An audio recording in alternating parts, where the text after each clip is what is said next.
Years ago, the king of a city used to roam around his kingdom at night, changing his appearance.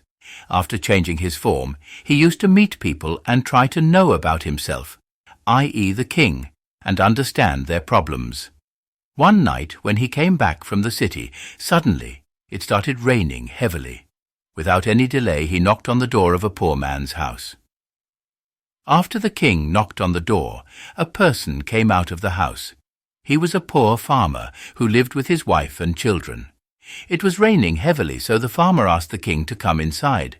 After entering the house, the king asked, "Can you feed me something? I am very hungry."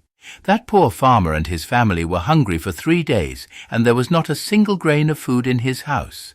It occurred to the farmer that even though we are hungry, we cannot keep our guest hungry like this.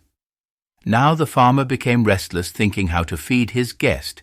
Then he thought of the idea of stealing rice from the shop in front of the house. He took 2 handfuls of rice just for the guest and cooked it and fed it to the king. By then the rain had stopped, and the king went to his home. The next day the shop owner approached the king complaining of grain theft.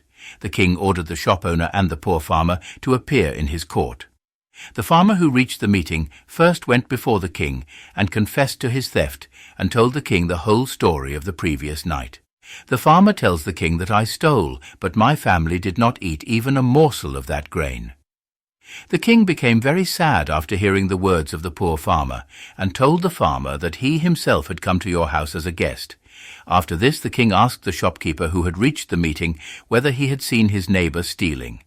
The shopkeeper replied that yes, I had seen him stealing in the night.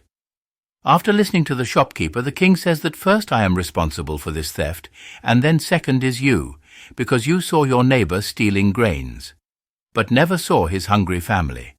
You have not been able to fulfill your duty of being a neighbor at all. After saying this, the king asked the shopkeeper to leave the meeting, and seeing the farmer's hospitality and loyalty, gave him 1,000 gold coins as a reward.